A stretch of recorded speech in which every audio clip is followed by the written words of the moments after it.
Hi everybody, my name is Hannah and this is Pepper and Pine and I have a recipe to share with you today. We are getting a ton of inspiration from this phenomenal cookbook called the Silk Road Gourmet by Laura Kelley. And today we're going to be working on the garlic and mint kebabs.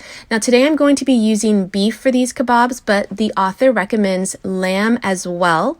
So the first thing I'm going to do is head to my garden and get some mint and cilantro. So I've got a lot of mint growing in my garden, but it is springtime right now and a lot of my other plants are growing in and invading my little herb garden. So I'm going to get as much mint as I can from this little spot, then head over to my cilantro, which is growing in a pot, and I'm going to take about a handful of this fresh cilantro, which tastes amazing. All right, so everything is washed and ready to go. I've got my mint and my cilantro, and I'm going to be using my NutriBullet to blend everything. So it's about equal parts of mint and cilantro. I'm also adding about a teaspoon of dried mint. Next, I'm going to crush an entire head of garlic, even though the recipe calls for far less garlic. We love garlic in our home, and I'm going to be adding a lot of it.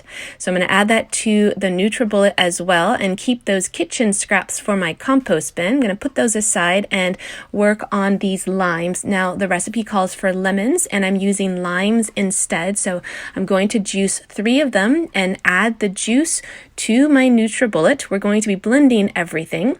Keep those kitchen scraps as well.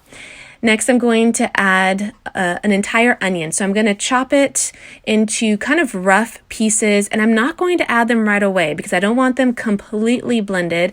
I want them only roughly cut, so I don't want to blend them right now with all of these other ingredients. I'm going to add 4 teaspoons of coriander to my NutriBullet, and then we're going to add about 2 teaspoons of salt. Now the recipe does call for 2 onions for every 1 pound of meat, and I'm only using 1 onion for 2 pounds of meat, so I did make a couple of changes. Next, I'm going to grind about a teaspoon of fresh ground black pepper, and we're going to get it nice and smooth. Next, we're going to add that to our NutriBullet as well. Now it's time to blend everything together. Now for this first blend, I'm just going to blend it completely down so that it's completely incorporated. I don't need any big chunks at all. Next, I'm going to add the onion, and I don't have any tomatoes, so I'm going to use my cherry tomatoes, and this is going to be the equivalent about 1 small tomato. And next I'm going to blend that, but I'm not going to blend it quite all the way. I still want to be able to see tiny chunks of onions, and I know that tomatoes are completely mixed in. Next, I'm going to add that to 2 pounds of ground beef. I do highly recommend that you try this with lamb because it imparts a completely different flavor. It's so rich and really delicious. So once that's completely mixed in, I am going to cover it and stick it in the refrigerator for about an hour or 2. In the meantime, I'm going to get some parchment paper and line some trays for our meatballs. I'm actually going to make them 2 different ways. So after about an hour or so, I pulled our meat mixture out of the refrigerator. And one thing about only using 1 onion is that this is still a pretty dry mixture. When I've used more onions, it ends up being a really wet mixture. I'm going to roll these into medium-sized meatballs, and I'm going to line our entire tray. So 1 pound will make about 1 whole tray's worth of meatballs, but I still have quite a bit of meat left over, and I'm actually going to try these on the stove as well. So I'm going to pop these in my preheated oven. It is on broil, and our oven goes up to 550 degrees. So it's nice and hot, and it's been on preheat for a good 5 to 10 minutes. I've checked it after 5 minutes, and the recipe does call for turning them, but I'm going to leave them in there for another 5 minutes while I work on the ones on the stove. So I rolled them into balls again, and I put them on the stove with a little bit of oil.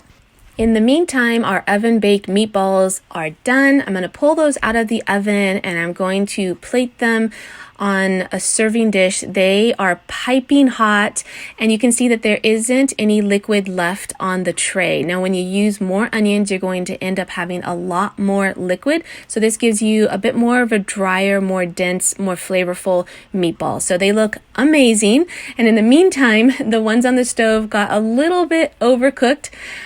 but that's okay. They still tasted amazing, so I'm going to go ahead and plate those as well. I noticed that the ones on the stove didn't hold together quite as well as the ones that were oven baked. I did make them slightly larger, and they seemed to not hold their shape quite as well. So these are done and ready to go. They were super delicious. That mint is so flavorful with the garlic. So I paired this with some Afghan rice. This is a carrot and raisin rice, which tastes amazing. Together, these dishes were such a hit. My children and my family loved it so much. I highly encourage you to try these out.